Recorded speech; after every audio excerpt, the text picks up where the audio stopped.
What is existentialism? Well, it is a philosophical theory that asks questions related to the meaning, purpose, and value of the human existence. And not only do I consider this philosophy to amalgamate perfectly with fictional storytelling, but I believe it's used more commonly than people give it credit for. So yeah, that's basically why I want to talk about Cowboy Bebop, which I consider to be the greatest show ever made and a perfect representation of existential themes in fiction.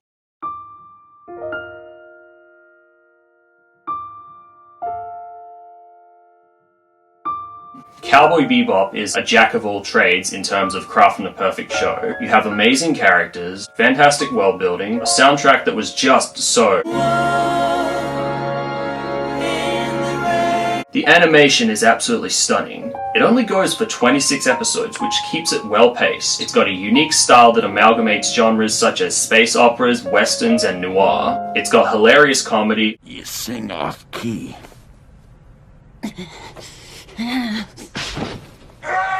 Awesome fight scenes, shootouts, car chases, but in space. And every episode contains a unique story without falling short on character development. But best of all, it has complex themes. It's nothing short of a masterpiece. Set in a dystopian future where human life is expanded throughout the entire solar system, Spike Spiegel, a former hitman for the Red Dragon crime syndicate, is trying to leave his past behind him and spends his days as a space bounty hunter alongside Jet Black, Faye Valentine, and Edward. I am not going to say her last name because it would be an entire novel. Oh yeah, and there's also a dog that's secretly a genius. None of these characters really have an exact destination. Their goals are as simple as collect enough bounties so they can afford something to eat. Their goal is to keep surviving and nothing more. Spike Spiegel, alongside his former friend and partner in crime Vicious, were the syndicate's two greatest assassins. However, all that began to change when a triangle was formed between Spike, Vicious, and Julia, another assassin in the syndicate, as well as Vicious's romantic partner. One day after a near-death experience, Spike collapsed outside Julia's apartment, to which she ended up nursing him back to a healthy state. That night started a dangerous affair that led to Spike wanting to abandon the syndicate with Julia, to which Vicious ended up discovering and in return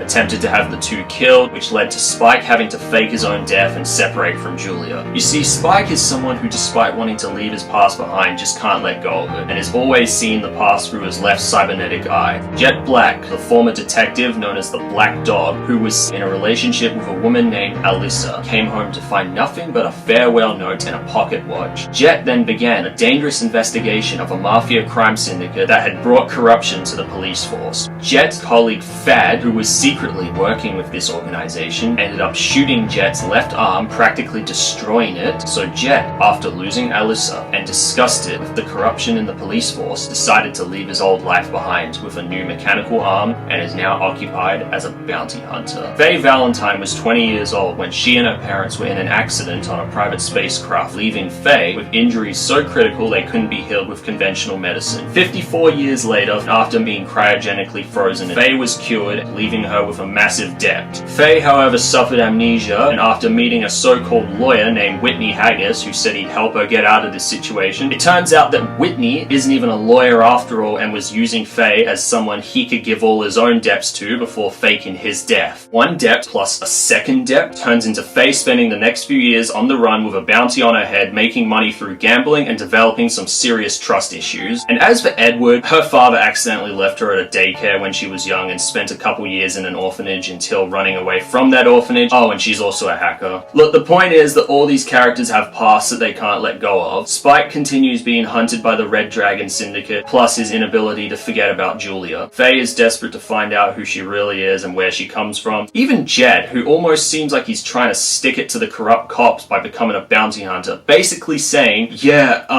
suck it, I'm still gonna catch criminals my own way, you cop-ruptions, because corrupt cops, so instead of saying corrupt cops, I said, oh God, that's good comedy. These are characters who believe their past defines who they are, leaving no room for the present. They're lost souls only existing to exist until it's their time to bite the dust. It's even established throughout that Spike questions whether he's even alive or not, believing he died a long time ago in the Syndicate. That's why throughout the series we see Spike constantly getting into life or death situations hoping to find his answer. However, despite it taking a while to get to this point, these characters do bond over time. When Spike and Jet meet Faye, this basically sums up their interactions. That a mugshot or your version of Picasso? If anyone can catch him with that drawing, I'll pay you the bounty myself, Faye. Fine, I'll just go catch him myself. You two can stay here and make your funny little jokes, ha ha. So ends another episode of Wasting Time with Faye. Then you have the scene when Faye discovers a videotape of herself from nearly a century ago. Good morning.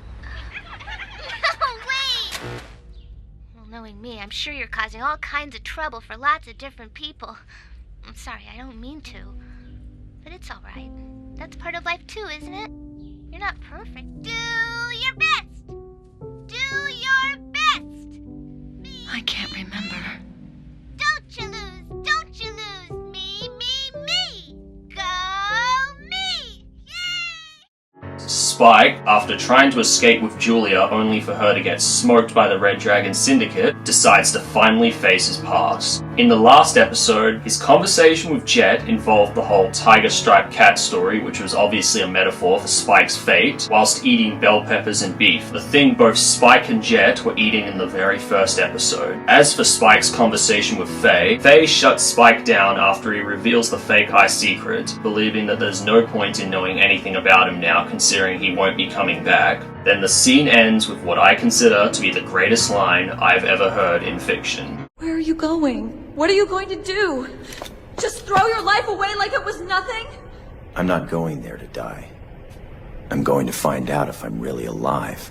I have to do it, Faye. Spike leaves the Bebop crew one last time and finally faces the music, basically killing any Red Dragon member in his way as he makes his way to the top floor where Vicious awaits him. During Spike and Vicious's final duel, while bleeding out, Spike finishes Vicious off and exits the building. As he slowly walks down the stairs, clearly dying, he says one last word. Bang. So in his last moment, Spike had his answer, that he indeed was alive. We never know what happens to Jet and Faye after Spike's death, but the audience does know a few things. 1, the Bebop crew has now fallen apart, and 2, in his last moments, now that nothing is behind him, Spike was finally free.